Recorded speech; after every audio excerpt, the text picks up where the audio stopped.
And welcome to the First Church of Stowe-Acton. First Parish, a welcoming and spiritual community. My name is Jennifer Rambridge, and I'm the board president of that church, 5 miles that away, the Unitarian Church of Marlborough and Hudson. And welcome to the members of the Unitarian Church of Marlborough and Hudson, who are joining us today on this very special day. My name is Brendan Chetwin, and I am the board president here at FPC. Today is a historic day because after the service, our two churches are voting on merging together. For those visiting FPC for the first time, we welcome you. Please let us know you are here by filling out one of our visitor information cards in the pews and hand it to an usher or drop it off in the plate. Our minister, staff, and board are listed on the front of the order of service. And feel free to ask me or our staff member Cynthia Menard, somewhere around here, there she is, questions as well. We are also listed on the cover of the order of service. Please feel free to ask me or any of these people for more information. If you would like a large print order of service or hymnal, or one of our small radios that can assist you in hearing the service here in the sanctuary or someone else in the building. Nursery care is available during the service. Today is an intergenerational Sunday, so children stay in the service. Please ask our directors of religious education for more information about our religious education programs. After the service, please join us for a brief coffee and conversation in Fellowship Hall, which is down the stairs or elevator at the end of our building, or in the breakout room if you're joining us online. And then we will invite you to go to our special congregational meetings. UCMH, we're meeting in the community room, which is downstairs in the center of the hall that leads to Fellowship Hall. FPCers, please return to the sanctuary where our meeting starts at noon. Please be early. You can see it's going to take a while to check everybody in. I'd like to draw your attention to the other announcements in our order of service. And I also invite you to check out our webpage where you can sign up for our newsletter and email alerts. And now let us come together for a time of community, singing, and worship.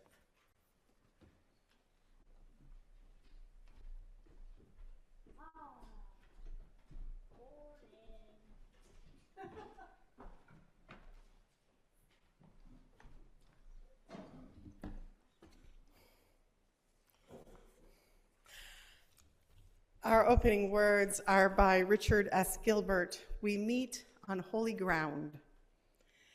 We meet on holy ground, brought into being as life encounters life, as personal histories merge into the communal story, as we take on the pride and pain of our companions, as separate selves become community.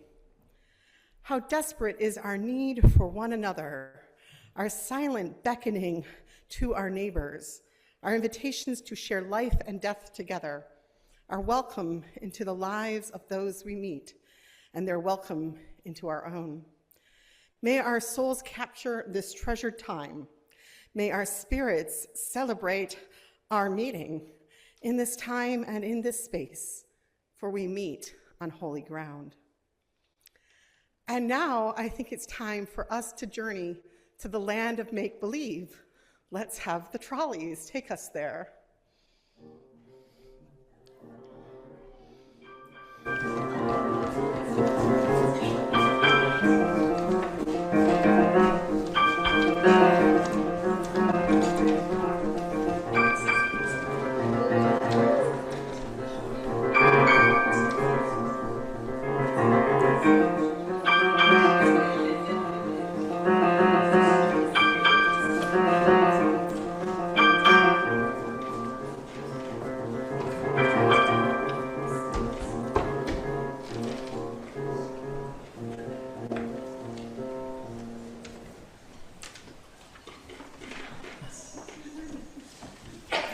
Invite forward our directors of religious education for our child sliding.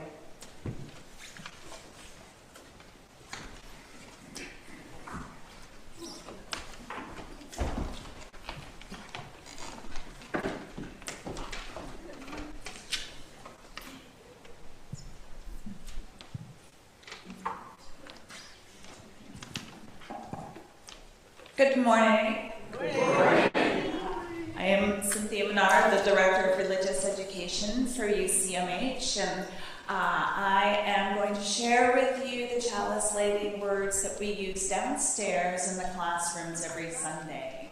So I'm going to ask you to please rise in body and or spirit to join me with the hand motions that accompany our chalice lighting words. We touch the ground to remember that wherever we bring our best selves is sacred ground. We reach for the sky to remember that we are part of a mystery much bigger than ourselves. We hold hands to remember that we are part of one human family and we need each other. And we join voices to remember that we each have a gift to offer the world in making it a better place.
I'm Rayla, the DRE here at FPC, and we are going to show you our words and our hand motions.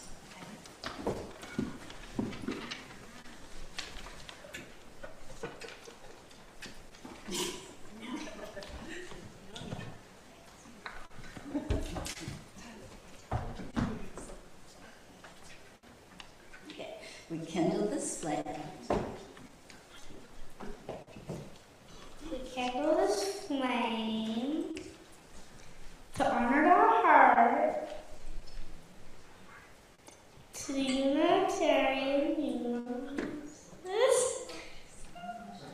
some who show strength, some who helps the loving hand, some who seeks adventure.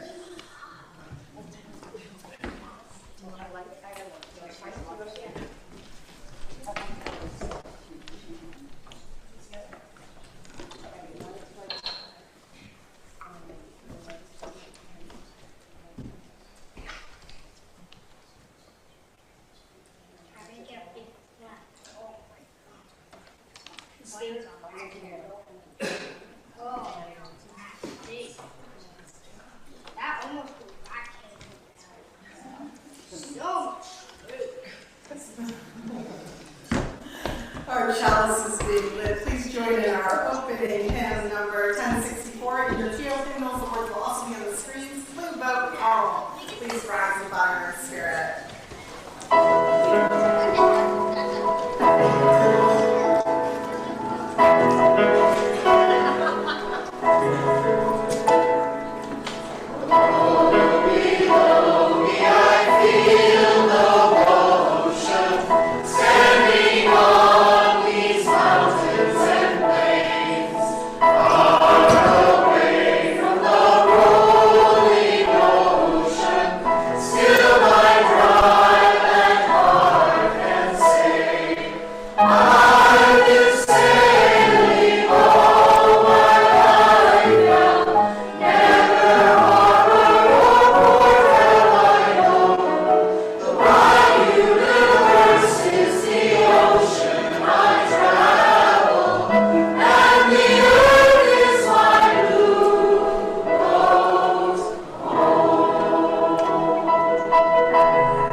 Everyone, please join us in our responsive covenant and proclamation. Yes, speaking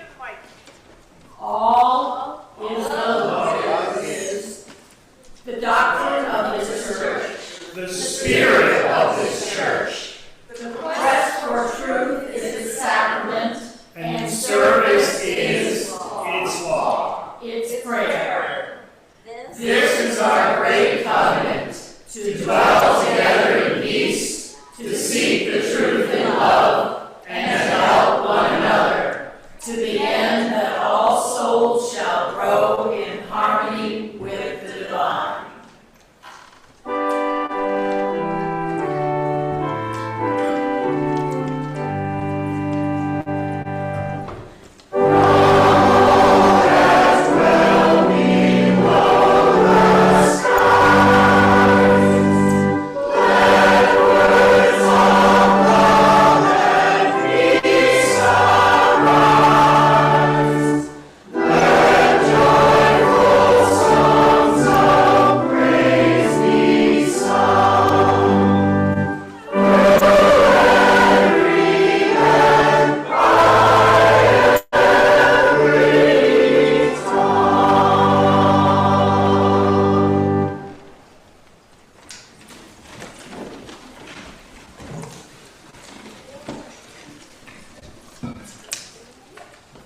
We would like to acknowledge that this service is being held by communities that are gathered on the stolen traditional lands of the Massachusetts, Nipmuc, Pawtucket, and Wampanoag people.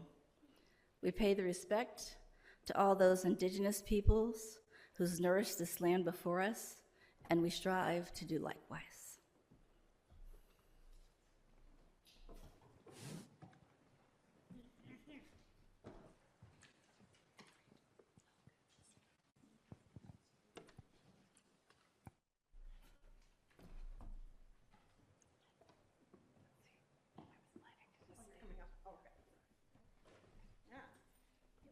My planning's a little off today.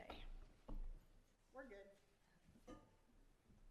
So hi everyone, sorry I'm up over here. My UCMH brain was on as I was planning for this morning. And by the way, contact lenses, so I need glasses. You've never seen me do this before, UCMH friends, but here I am. Wonders of aging and the wonders of being together. So, if you think about life on Earth, and you think about what life might be like in the forest or the jungle, where you gotta make a living all the time, not a lot of room for play, maybe not a lot of room for kindness or friendship. It's hard when your neighbors maybe, I don't know, are trying to eat you. But if you're a bird, you sort of have this bonus. You could just fly away. Squirrels being kind of not so nice today, let's go fly off and go somewhere else. Jaguar's in a terrible mood. Ooh, we're gonna take off and go somewhere else. This was working, except that birds can't get away from other birds because, they all have wings. And they started to lead to some tension. Okay, a lot of tension. A lot of tension. They were really starting to not get so nice to each other. They would say things like, "Why do you flap your wings so fast?" And, "Your feathers are too red." With that technique, you'll never catch a worm. Often the birds got so carried away that they said, "I'm a better bird than you are." The reply was always, "No, I'm a better bird than you are." There was no friendship among the birds, not much fun either.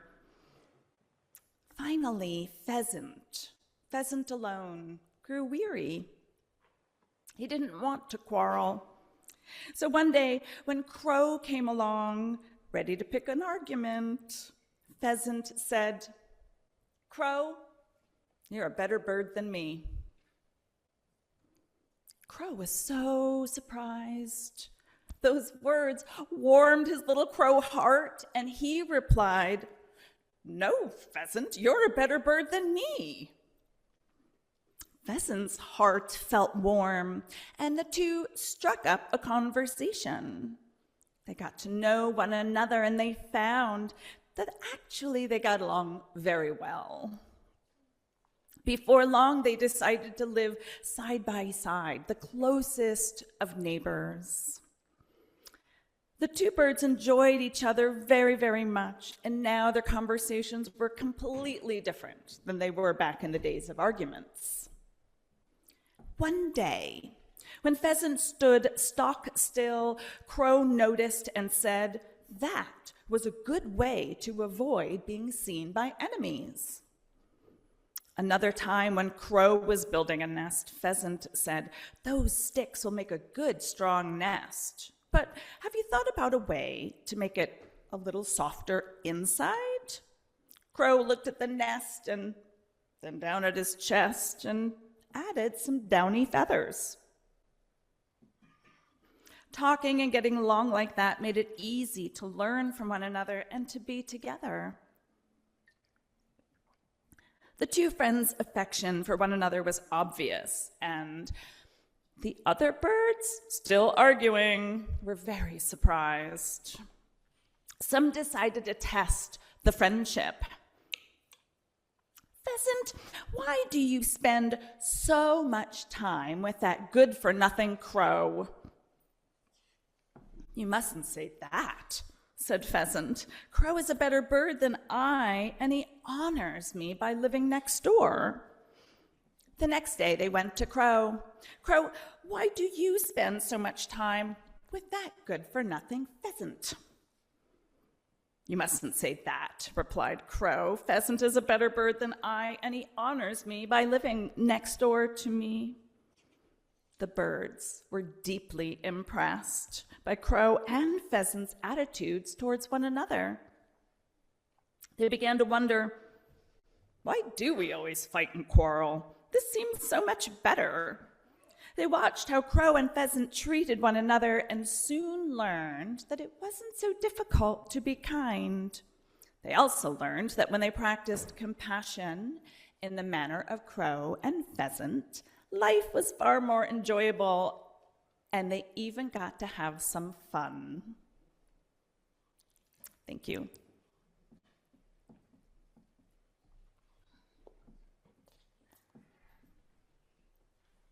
Okay, kids, come on down. We're doing the song now. Well, even if you don't want to do the song, come on down. I'll do it.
No, because most of our neighbors are strangers, huh? Yeah.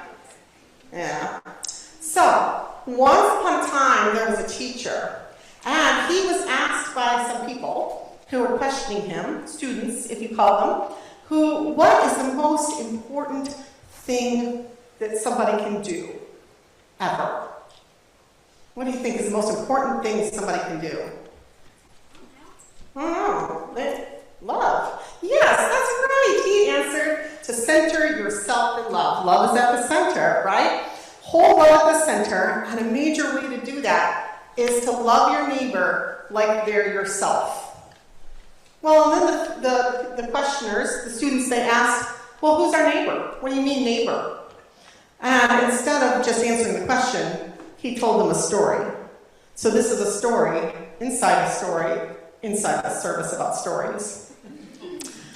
And he said, once upon a time there was a man traveling far from home, but he had been visiting a religious organization while he was there. And he was just going back from there to the place he was staying. And when he was walking along the street, some robbers came and robbed him, stole everything from him, his money, his jewelry, his cell phone, his backpack, and beat him up and left him hurt there, lying on the street, unable to get up, unable to call for help or anything.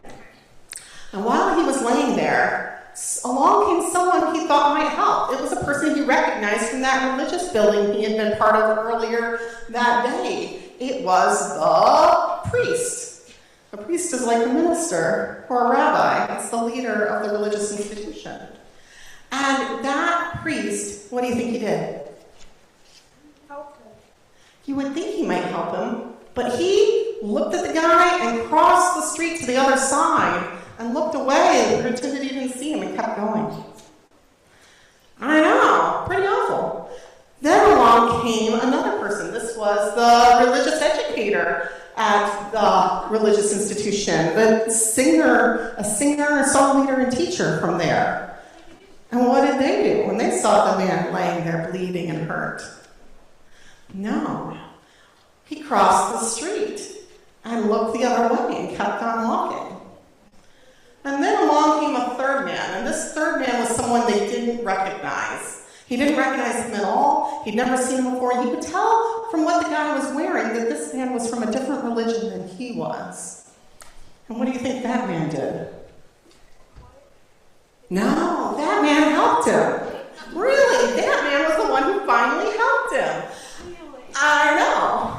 And he picked him up, and he took his own shirt off of himself and used it to help bandage the guy up. And he took him to a hospital and got him some help. And then that ends the story inside the story. And the teacher said to the questioners, to the students, now, who was that man's neighbor? Who was acting neighborly? What do you think, Dante? The one who helped him.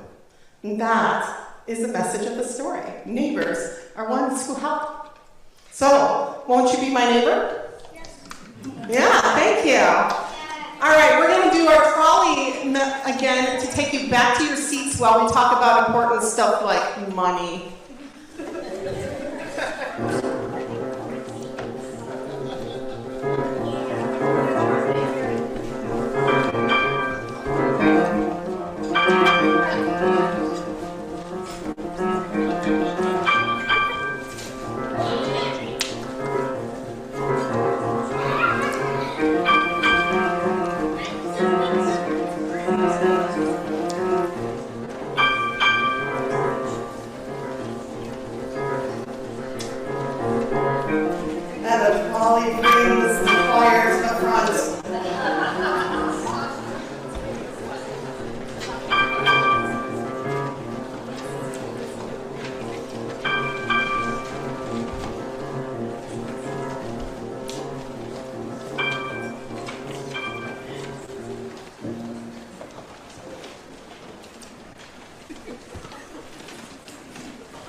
So this is the time when we have our offering, which is a sacrament of the Free Church, because we support ourselves through hardship and through joyous times by the generosity of those who join with us.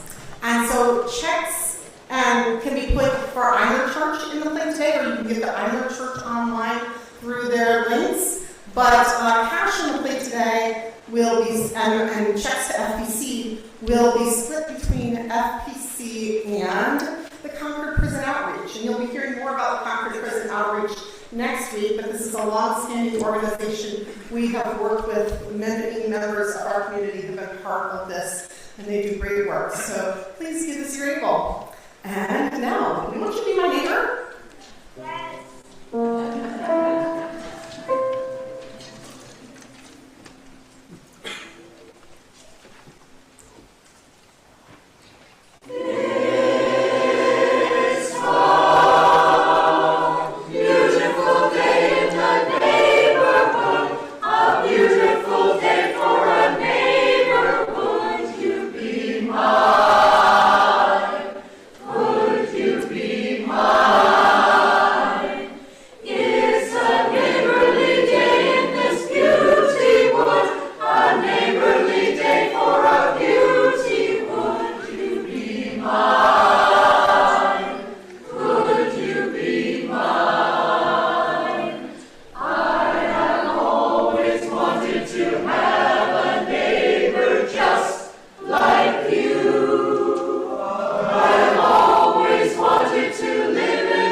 Well, the trolleys are going to take the choir back and bring the kids back forward. And while they're doing that, please, won't you greet your neighbor?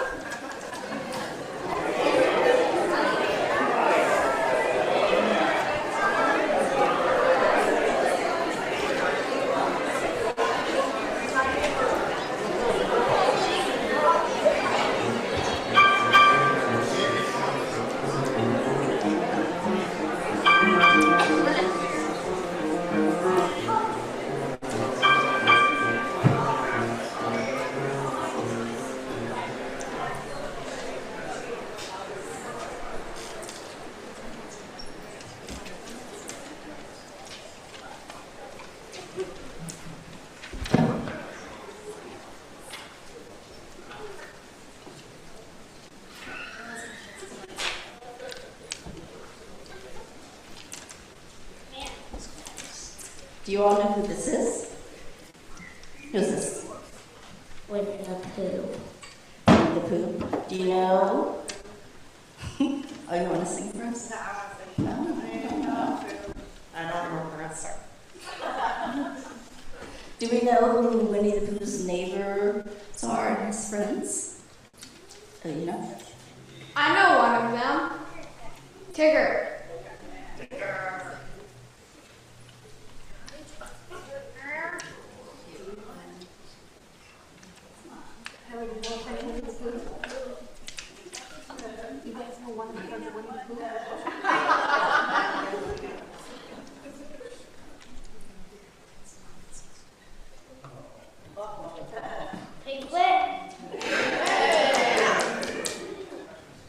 Eeyore.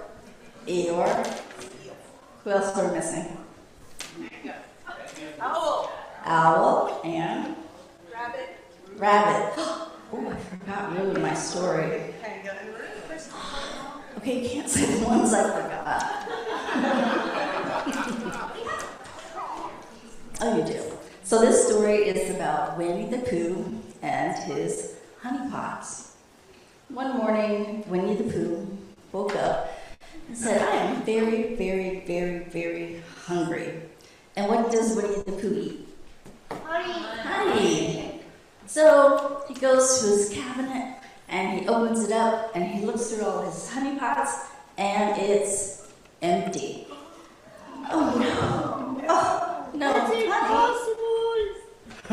I guess I have to go to one of my 4 favorite spots to find some honey.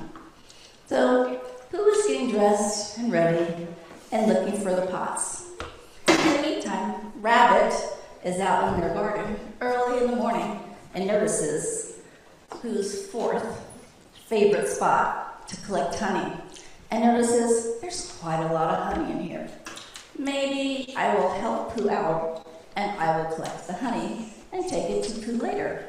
So Rabbit collects the honey. Meanwhile, Pooh's at home, still struggling to find where he put those honey pots. A little further down the road, we have Piglet. And Piglet's at home fussing and then runs out the door to run errands and sees, oh, it is Pooh's 3rd favorite spot to get honey. And there was a lot of honey there. So Piglet collected the honey and said, I will bring it to Pooh later. As Piglet hurries back down the road, Tigger bounces by and says, hey, buddy boy, what you got there? And Piglet says, I have a pot of honey for Pooh, and runs off. Now Tigger's like, is it Pooh's birthday? Is it a holiday? I don't know. So Tigger says, well, I have to go get a pot of honey. So Tigger goes and gets honey at Pooh's 2nd favorite spot. Well, Al, looking down, seeing all this, says, well, I'm only left out, and gets honey from Pooh's 1st favorite spot. By then, Pooh has finally got himself together, and he heads out the door. And he goes to his 1st favorite spot to get honey. And what's there? Nothing. The honey is all gone. And he says, you know what Pooh says? Oh, bother. I will go to my 2nd spot. Pooh gets to the 2nd spot and finds there's no honey. Oh, bother again. Now Pooh gets to the 3rd spot, and now this is really troubling. So Pooh sits down, scratches his head, and Eeyore comes by and says, what's wrong, Pooh? Pooh says, I can't find any honey. And Eeyore says, well, I will help you, my friend. They go to the 4th spot, and guess what there is? No honey. And Pooh says, oh, bother again. And Eeyore says, well, maybe if we go back to your house, you'll remember the 5th place. There's a pot of honey. So they go back to Pooh's house, and there is all of Pooh's friends and neighbors with pots of honey. They had collected from the 4th favorite spot, the 3rd favorite spot, the 2nd favorite spot, and the 1st favorite spot. And Pooh said, why did you all collect my honey? And they said, because that's what neighbors do.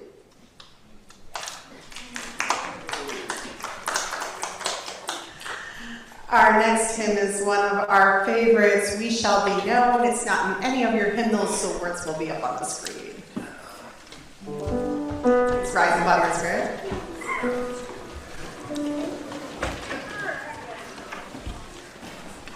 We shall be known by the company we keep, by the ones who circle round to tend these stars. We shall be known by the ones who sow and reap the seeds of change alive from deep within the earth. It is time now that we cry. It is time we lead ourselves in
the end of our service today because nothing says, won't you be my neighbor, more than the joys and sorrows ritual, which is the time when we learn what's going on with each other's lives so that we might be of support to one another. Today we're calling this milestone Joys and Sorrows because we have such a big crowd that we are asking for you to limit it to those bigger things in life and to save smaller ones for next year. And I'm not telling you you can't share the smaller ones if you really want to. I'm just telling you that the fewer we share, the more time you have for coffee before So with that, I invite forward our lay minister who's going to share those that we've received on email, and then we'll invite those in the room to share. Good morning. My name is Anne Sadler, and I am one of the lay ministers here at FPC, which may cause some confusion. I'm not somebody who stands in for Reverend Cindy when she's away, but the lay ministers here are the pastoral care team. If you need us, you can reach out to us at the email in the order of service today. I have received one message by email. We'll now light 2 final candles, one for the joys that remain unspoken but we hold in our hearts, and the final candle for the cost of war.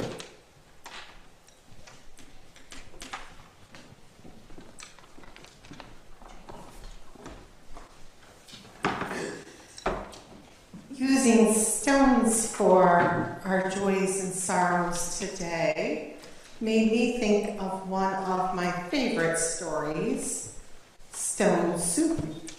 And so Stone Soup is going to be our words for our meditation or prayer for each of us to spend some time holding those joys and sorrows in our hearts today. Kids, do you know the story of Stone Soup? Have you heard that story before? Stone Soup. Have you heard it before? It's the story, the oldest story I can remember being told. Because I was told it in church, in a UU church when I was a little kid. And I've heard it dozens of times since, and every time I've heard it, it's always been in a UU church. So I think it's the most UU church story of all, is Stone Soup. And in Stone Soup, there was a woman who was traveling to a new town. Let's call the town Assabet Valley. And when she got to the Assabet Valley town, she was hungry, but she didn't have any food or any money. And do you think that the people there were neighborly and gave her food? No, they did not. So she had an idea. She said to people, "That's okay. I have a magic stone." Ooh, why is it magic? Because it has paint on it. What's the paint make? Paint is a heart. Yeah. This stone has love in the center. And this stone will help me make stone soup. And if you all want, you can have some stone soup too. So she said, well, first I need a pot. Does anyone have a pot? Anyone see a pot I can use? Have a pot I can use? Oh, there's one right here. Is that your pot? But can I use it? Thank you. So she took the pot and she said, does anyone have some water? And someone went and got water and poured it in the pot for her. And someone else brought some wood and made a fire. And somebody else had matches. And soon we had boiling water. And she put the stone in it. And she let it cook for a while. And then she tasted it. And she said, this is really good stone soup. But it would be better if it had a little bit of vegetables in it. And what do you know? All the townspeople started putting vegetables in the pot. And soon it was full of vegetables. And she let it cook for a while. It even had a tomato. But, you know, some people kept some vegetables to have as side dishes, and that was okay too. And she let the pot simmer and cook and simmer and cook. And she said, tasted it again. And it's just like, oh, this is the best soup ever. This is the best. So you can put a little fruit in there. Fruit is sometimes good in soup. Yeah. And some people added rice noodles, and they added some potatoes for starch, and they added some gluten-free croutons on top, and they added some cream, yeah, vegan cream. And they added some thyme and some rosemary and some basil and some garlic. And it was really good soup. And then she served up the soup and it fed the whole town. And everybody thought it was the best soup they'd ever had. And then they learned how to be a lot more neighborly when anyone else came new to the Aspet Valley town. Can you have the rock? Well, that rock is a special rock for our joys and sorrows, so I'd like to keep it if that's okay. Thanks. Yeah, Ann Sadler has made these beautiful painted rocks for our lay ministers to take with them. And that is the story of stone soup.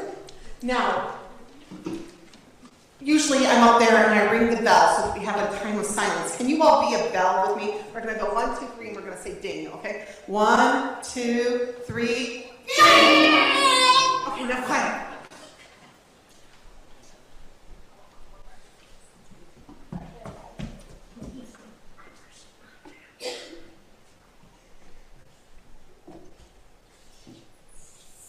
Blessed be and amen.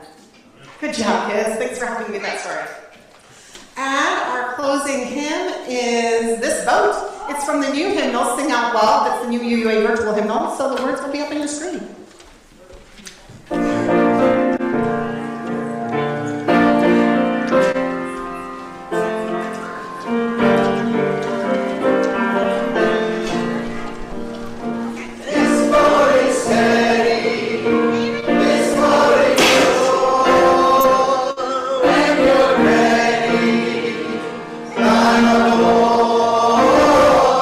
When you're ready,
I realize I skipped the trolley processional. Do you want one more? Yes. Yes. Okay. You all may be seated while we do the trolley if you want. It's going to take a minute. Here we go.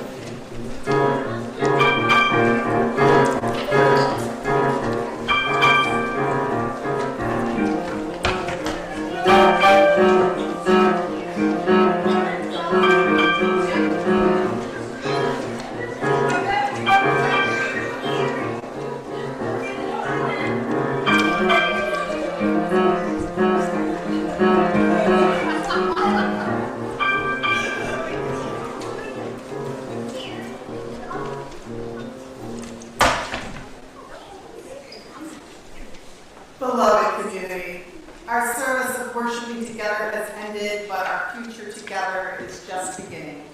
So while this service has ended, this is not an ending, nor is it a beginning. It is a threshold.